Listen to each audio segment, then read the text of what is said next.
एक पुजारी ने इस मंदिर में स्थापित मूर्ति के अंदर झांक लिया था और कुछ ही दिनों के अंदर उसकी मौत हो गई। एक साउंड इंजीनियर ने इस मंदिर के अंदर समुद्र की आवाज रिकॉर्ड करनी चाहिए थी, लेकिन उसी वक्त उसका माइक फेल हो गया। एक ब्रिटिश ऑफिसर ने इस मंदिर के अंदर मौजूद रसोई घर के रहस्यों को जानने की कोशिश की थी। वो अंदर गया और कुछ ही देर बाद वो बाहर आ गया, लेकिन पता नहीं क्यों वो भारत छोड़कर हमेशा हमेशा के लिए अपने देश चला गया। और जब तक वो जिंदा रहा तब तक उसने इस रसोई घर में क्या हुआ था और इसके अंदर उसने क्या देखा था, इसके बारे में कभी किसी को नहीं बताया। आखिर कैसे इस मंदिर के ऊपर स्थापित जो ध्वज है वो हवा के विपरीत लहराता है? आखिर क्यों इस मंदिर की छाया दोपहर के वक्त जमीन पर नहीं दिखती? आखिर क्या है इस मूर्ति के अंदर जिसे कोई भी आज तक देख नहीं सका? आखिर कैसे हर दिन इस मंदिर में प्रसाद बनता है बिना एक दाने के कम या अधिक हुए? ये है एक ऐसा मंदिर जहाँ धर्म, रहस्य और भक्ति एक साथ सांस लेती है। स्वागत है आप सभी का भारत के सबसे रहस्यमय और अद्भुत मंदिर जिसे श्री जगन्नाथपुरी मंदिर कहते हैं। दोस्तों, मेरा इस वीडियो को बनाने का सिर्फ एक ही मकसद है कि आप अपने जीवन काल में एक बार इस मंदिर के दर्शन जरूर कीजिएगा, क्योंकि ये मंदिर हमेशा से ही विज्ञान को चुनौती देता आया है। सच में क्या बनाया है इस मंदिर को। दोस्तों, वीडियो अच्छा लगे तो वीडियो को लाइक, शेयर और चैनल को सब्सक्राइब करना मत भूलिएगा। तो चलिए इस वीडियो में आगे बढ़ते हैं। उड़ीसा के पुरी शहर में स्थित भारत के 4 धामों में से एक धाम श्री जगन्नाथ मंदिर। ये मंदिर 12वीं शताब्दी में महाराजा अनंत वर्मन देव द्वारा बनवाया गया था। ये मंदिर भगवान जगन्नाथ, उनके भाई बलभद्र और बहन सुभद्रा को समर्पित है। हर साल लाखों भक्तों की भीड़ यहाँ पर लगती है, खासकर रथ यात्रा के समय, जब भगवान स्वयं अपने रथ पर बैठकर पुरी के नगर यात्रा पर निकलते हैं और सबको दर्शन देते हैं। क्योंकि दोस्तों, ऐसा माना जाता है कि हर किसी की तकदीर नहीं होती कि वो पुरी में स्थित भगवान जगन्नाथ के मंदिर के अंदर जा सके और अपने उन भक्तों को जो कि उनके दर्शन नहीं पा सकते, वो खुद बाहर निकलकर रथ यात्रा के समय उन सभी भक्तों को दर्शन देते हैं। लेकिन दोस्तों, इस मंदिर में सिर्फ भक्ति नहीं बल्कि छिपे हैं ऐसे कई रहस्य जो आज भी विज्ञान जगत की सोच और समझ से भी परे हैं। तो चलिए सबसे पहले शुरुआत करते हैं भगवान जगन्नाथ मंदिर के अंदर मौजूद भगवान जगन्नाथ की मूर्ति से, क्योंकि यही इस मंदिर का सबसे बड़ा रहस्य है। इस मंदिर में एक ऐसा रहस्य छुपा है जिसे देखने की कोशिश भी मौत का बुलावा बन सकती है। दोस्तों, आपको जानकर ये आश्चर्य होगा कि हर 12 साल से 19 साल बाद इस मंदिर में एक ऐसी रात आती है जब इस शहर की सारी लाइट्स को बंद कर दी जाती है। कहीं से भी एक रोशनी भी नहीं दिखती, क्योंकि इस रात होता है इस मंदिर में एक ऐसा अनुष्ठान जो विज्ञान की सोच और समझ से भी परे है। दरअसल इस रात एक अनुष्ठान किया जाता है जिसे कहते हैं नव कलेवरा। अब ये नव कलेवरा क्या है, चलिए इसके बारे में जान लेते हैं। दरअसल नव कलेवरा का मतलब होता है भगवान का नया शरीर। नव कलेवरा अनुष्ठान के लिए कई साल पहले से प्रिपरेशन लिया जाता है। भगवान की मूर्ति एक खास और पवित्र नीम की लकड़ी से बनाई जाती है जिसे दारुर ब्रह्म कहा जाता है। इस लकड़ी को चुनने के लिए पुरी के आसपास के जंगलों में खोज की जाती है। इस बात का ध्यान रखा जाता है कि लकड़ी में शंख, चक्र, गदा और पद्म जैसे दिव्य चिन्ह होने चाहिए। मूर्ति बनाते समय कारीगरों की आंखों में पट्टी बांधी जाती है और मूर्तियों को कपड़े से ढककर रखा जाता है। मूर्तियों के पूरा बन जाने के बाद नव कलेवरा की रात पुरानी मूर्तियों को नई मूर्तियों से रिप्लेस कर दिया जाता है। परंतु सुनने में ये जितना आसान लगता है, ये काम उतना आसान है नहीं, क्योंकि पुरानी मूर्ति की जगह पर नए मूर्तियों को रखने के पहले पुरानी मूर्ति से एक ऐसी चीज को निकालकर नई मूर्ति में डाला जाता है जिसे कहते हैं ब्रह्म पदार्थ।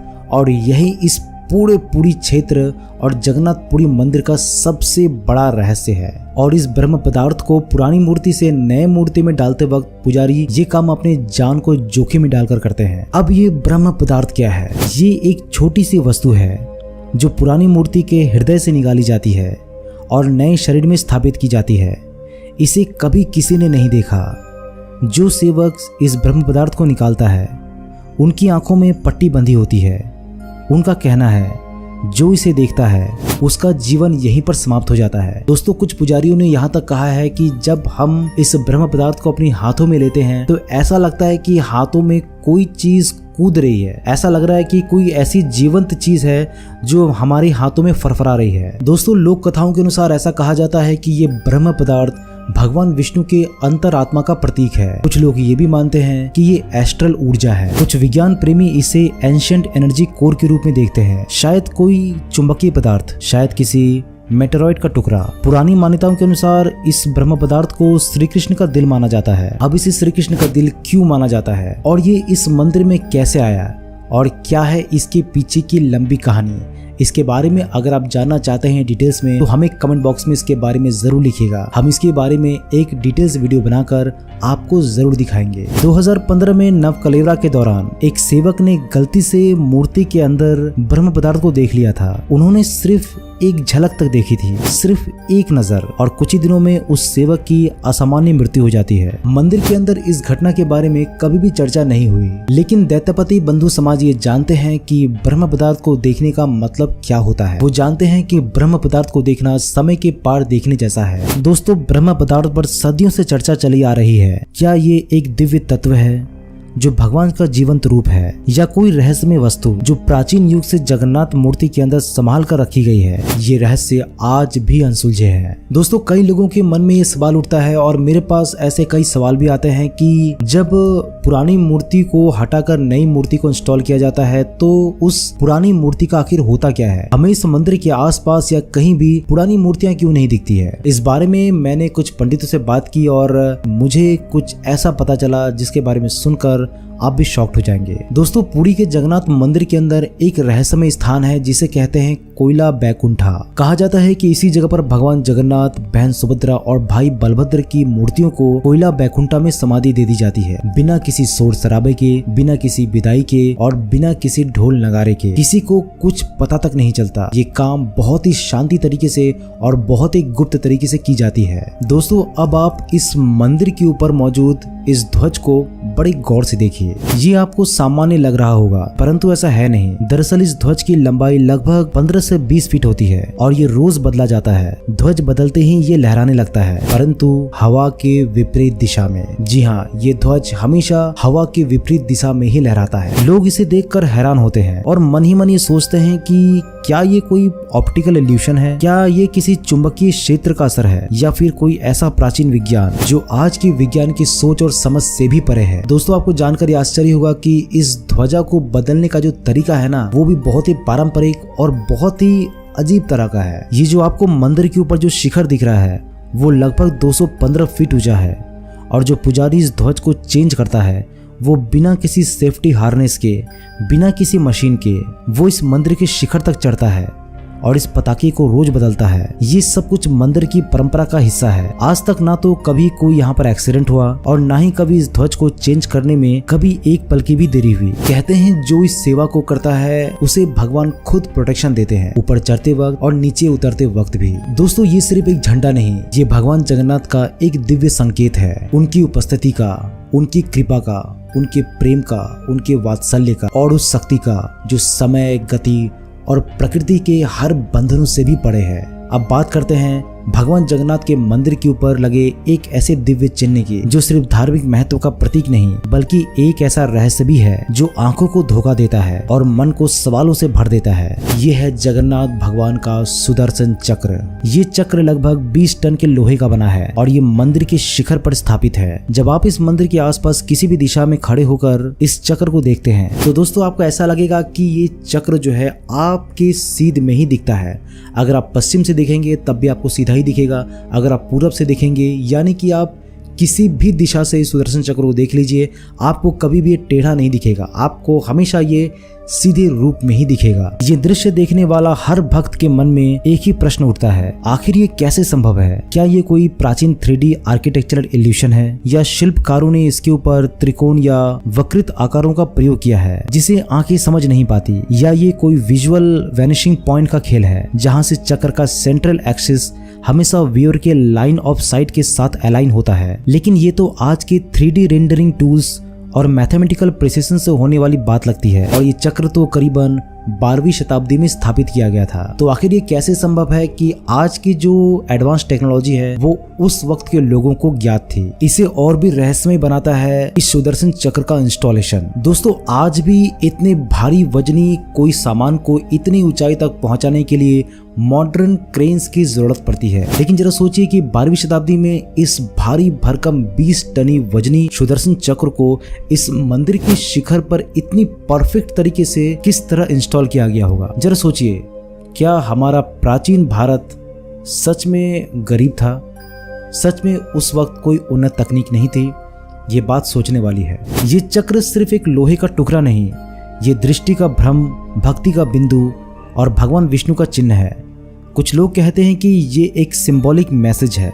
जगन्नाथ भगवान सब दिशाओं में है, तुम जहां भी हो उनका दृष्टि तुम पर ही है। लेकिन कुछ ऐसे लोग हैं जो थोड़ा और गहरा सोचते हैं।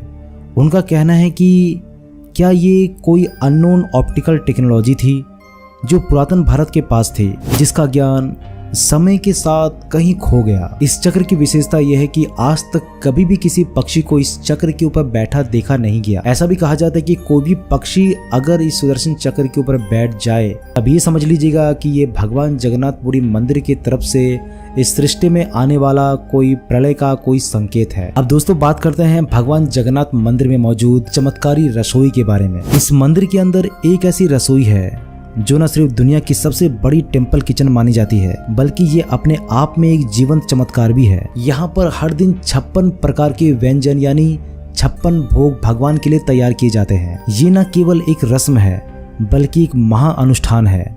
लाखों भक्तों का दर्शन, हर दिन बढ़ने वाली भीड़, कभी 10,000 लोग तो कभी एक दिन में 2 लाख लोग। लेकिन अजीब बात यह है कि चाहे 10,000 व्यक्ति हो या 2 लाख व्यक्ति हो, यहाँ पर कभी भी गिन कर अनुमान करके प्रसाद नहीं बनाया जाता। यहाँ पर ना तो कोई प्लानिंग बोर्ड है और ना ही मॉडर्न इन्वेंटरी सिस्टम है। फिर भी हर रोटी, हर कटोरी में भगवान का प्रसाद ऐसे बढ़ता है जैसे किसी अदृश्य हाथों ने पूरा हिसाब लगाया हो। लोग पूछते हैं कि आखिर ये कैसे संभव है, हर एक इंसान को इक्वल प्रसाद कैसे मिलता है? क्या ये एक अनुमान लगाने वाली कोई कला है जो सेवकों ने सीख ली है, या फिर भगवान जगन्नाथ ये हर दिन तय करते हैं कि उनके भक्तों के लिए कितना भोग बनना चाहिए? दोस्तों आप क्या सोचते हैं इसके बारे में? कमेंट बॉक्स में जरूर लिखिएगा। दोस्तों इस भोग को बनाने का तरीका भी बेहद चमत्कारी है। यहाँ जो रोजाना महाप्रसाद को बनाया जाता है, उसे 7 हांडी एक के ऊपर एक रख कर एक वर्टिकल स्टैक में बनाया जाता है। ये सिर्फ कुकिंग नहीं, ये एक रिचुअल है।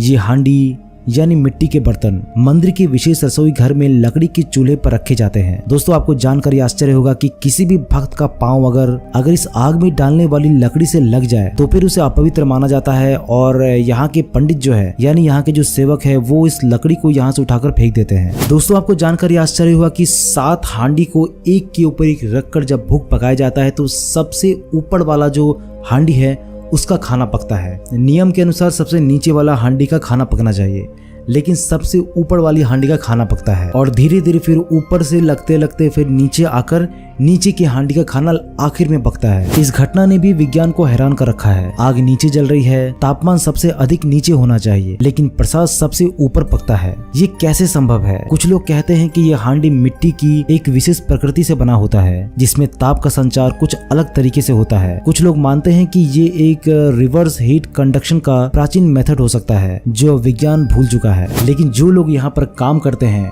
उनके लिए ये कोई विज्ञान नहीं, उनके लिए ये सिर्फ भक्ति ही भक्ति है। इस महारसोई में हजारों किलो अनाज, सब्जी, घी और मसाले हर दिन इस्तेमाल होते हैं, लेकिन कभी कोई वेस्टेज नहीं होता, कभी कोई डिश, कभी कोई पकवान अधूरा नहीं रहता। हर व्यक्ति तक प्रसाद पहुंचता है, बिना हल्ला, बिना सिस्टम, बिना पैनिक के। दोस्तों एक बात मैं आपसे और कहना चाहता हूँ कि जब भी कोई भक्त इस मंदिर के अंदर यानी मंदिर का जो वातावरण है उसके अंदर बैठकर कोई अगर इस महाप्रसाद को ग्रहण करता है, तब ऐसा लगता है कि जैसे ना तो आप भीड़ में हैं, ना समय में हैं। ऐसा कुछ दिव्य एहसास होता है जो कल्पना से परे है।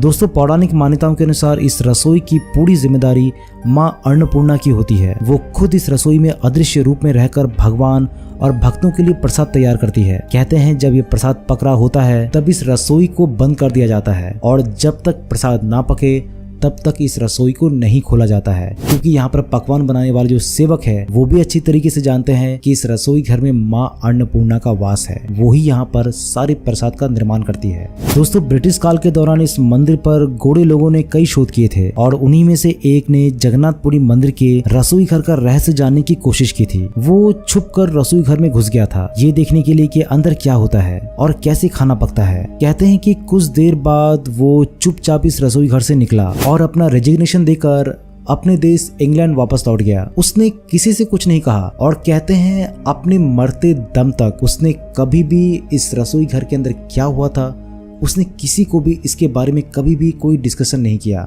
अब बात करते हैं भगवान जगन्नाथपुरी मंदिर के शैडो की, जो कि दोपहर के वक्त ये शैडो कभी भी किसी को नजर नहीं आती। जगन्नाथपुरी मंदिर का एक और अद्भुत रहस्य है जो दिन के बीच दोपहर के समय देखने को मिलता है। इतने बड़े मंदिर का मेन डोम जो 215 फीट ऊंचा है, उसकी छाया जमीन पर कहीं नहीं आती। इतना विशाल गुंबद और उसका कोई शैडो नहीं, ना तो मंदिर के सामने, ना पीछे और ना ही किनारे पर। कुछ लोग मानते हैं कि ये एक प्रिसाइज आर्किटेक्चरल डिजाइन का नतीजा है। शिल्पकारों ने डोम का आकार और कोण इस तरह से निर्माण किया है कि दोपहर के समय छाया मंदिर के नीचे ही छिप जाती है या खुद उसके बेस के अंदर सिमट जाती है। दूसरी तरफ भक्तों के लिए भगवान का माया का खेल है, एक ऐसा इल्यूशन जो दिखता है कि जगन्नाथ स्वयं प्रकाश का स्रोत है और उनके अस्तित्व के सामने अंधेरा या छाया का कोई अर्थ नहीं बनता।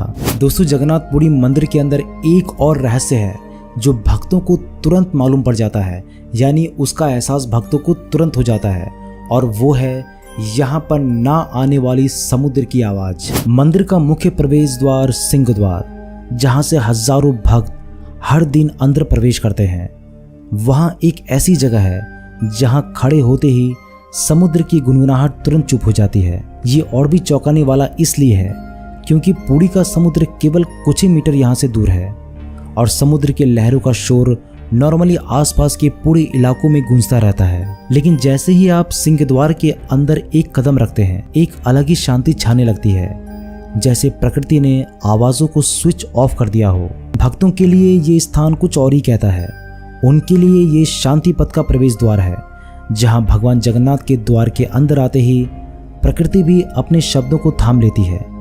जैसे ये द्वार केवल देह का प्रवेश नहीं, बल्कि एक आंतरिक यात्रा का आरंभ है, जहां व्यक्ति अपने मन के शोर से निकलकर एक आध्यात्मिक शांति में प्रवेश करता है। और ये प्रश्न दोबारा से फिर से उठता है कि क्या सच में ये सिर्फ एक इंजीनियरिंग का कमाल है या भगवान जगन्नाथ ने खुद ही छुपा ली यहाँ पर प्रकृति की कोई भी आवाज। और अब बात करते हैं कि आखिर इतने अद्भुत मंदिर और चमत्कारी मंदिर को बनाया किसने, आखिर इसका डिजाइन किसने किया। चलिए इसके बारे में जान लेते हैं। जगन्नाथपुरी मंदिर के सभी चमत्कार, रहस्य और अद्भुत घटनाओं के बीच एक सबसे गहरा और उलझा हुआ प्रश्न है कि आखिर इस मंदिर को बनाया किसने। इतिहास के प्रमाण कहते हैं कि 12वीं शताब्दी में गंगा वंश के राजा अनंत वर्मन देव जी ने इस मंदिर के निर्माण की शुरुआत की थी। लेकिन दोस्तों, इसके बाद का विवरण धुंधला हो जाता है। जो नींव से लेकर शिखर तक इस मंदिर का वास्तविक कलाकार था, कौन था जिसने इतने रहस्य, इल्यूशन और भक्ति का सम्मेलन एक जगह समेट दिया। लोक कथाएं और पुराण कहते हैं कि भगवान विष्णु ने स्वयं एक राजा को स्वप्न में दर्शन दिए और कहा कि उनका एक विशेष स्वरूप नील माधवा पुरी में स्थापित किया जाए। कुछ कथाओं के अनुसार राजा इंद्रदुम्न ने इस स्वप्न के बाद विश्वकर्मा को आमंत्रित किया, देवताओं के शिल्पकार जो स्वयं इस मंदिर का डिजाइन बनाने और मूर्तियां गढ़ने के लिए इस धरती पर आए थे। भगवान विश्वकर्मा ने एक शर्त रखी कि जब तक मैं इस मूर्ति का निर्माण पूरी तरीके से ना कर दूं, कोई भी मेरे काम में कोई विघ्न नहीं डालेगा और इस कमरे के अंदर कोई प्रवेश नहीं करेगा। लेकिन जब कुछ समय तक उनकी आवाज नहीं आई, तब राजा चिंतित हो गए और दरवाजा खोल दिया। अंदर विश्वकर्मा अंतर्ध्यान हो गए और अधूरी मूर्ति वहीं छोड़ गए। ये मूर्तियां ही आज जगन्नाथ, बलभद्र और सुभद्रा के रूप में पूजी जाती है। इतिहास, पुराण और लोक विश्वास यहीं तक मिलते हैं। लेकिन दोस्तों, सच क्या है? क्या इस मंदिर का निर्माण सच में किसी मानव द्वारा किया गया था या इसे देवताओं ने बनाया था, जहां पर कुछ ऐसा बन गया जो मानव सोच और समझ से भी परे था? क्योंकि मानव ने कभी भी ऐसा कुछ देखा ही नहीं था और इसीलिए शायद ये इस पूरी दुनिया का एक ऐसा इकलौता मंदिर है जहां पर इतने सारे रहस्य भरे पड़े हैं जिनके रहस्यों को मानव दिमाग सुलझा नहीं सकता। लेकिन हमारे मानव समाज में कुछ वर्ग ऐसे हैं जो हमेशा हर चीज को तर्क वितर्क से देखते हैं और वो ये कहते हैं कि शायद हो सकता है कि इस मंदिर में कुछ ऐसा है जो प्राचीन काल की कोई चीज को आज तक इस मंदिर के अंदर छुपा कर रखा गया और इसे अध्यात्म का इस तरीके से लेप चढ़ा कर रखा गया ताकि लोग इसके ऊपर और साइंस इसके ऊपर ज्यादा खोजबीन ना करे। क्योंकि जहाँ पर आस्था और विश्वास की बात आती है वहाँ पर विज्ञान ज्यादा छेड़छाड़ नहीं करता। जगन्नाथपुरी मंदिर सिर्फ एक इमारत नहीं, ये एक ऐसी जगह है जहाँ भौतिक और आध्यात्मिक दुनिया एक दूसरे में घुल जाती है, जहाँ रहस्य, विज्ञान, श्रद्धा और दिव्यता का मेल ऐसा है जो समझ में ही नहीं आता। और ना ही समाप्त होता है। हर कदम पर एक नया प्रश्न, हर कोना एक कहानी। क्या ये मंदिर मानव ने बनाया या ये स्वयं भगवान की कल्पना का रूप है? दोस्तों, आपका विश्वास चाहे कुछ भी हो, लेकिन एक बात पूर्ण तरीके से निश्चित है, पूरी सिर्फ देखी नहीं जाती, ये विश्वास की जाती है, ये महसूस की जाती है। दोस्तों, आप अगर कभी पुरी के जगन्नाथ मंदिर में गए हैं और आपने इन रहस्यों को महसूस किया है दिल से, तो आप अपने अनुभव हमारे साथ जरूर शेयर कीजिएगा, ताकि दूसरे लोग भी प्रेरित हो सके और इसी प्रेरणा से वो भी इस मंदिर के दर्शन अपने जीवन में काल में कम से कम एक बार जरूर कर सके। दोस्तों, वीडियो अच्छा लगी तो वीडियो को लाइक, शेयर, चैनल को सब्सक्राइब जरूर कर दीजिएगा। हम इसी तरह की रोमांच से भरी और रहस्यों से भरी वीडियोस आप सभी के लिए लाते रहेंगे। मिलता हूँ बहुत जल्द एक नए वीडियो में, तब तक के लिए नमस्कार।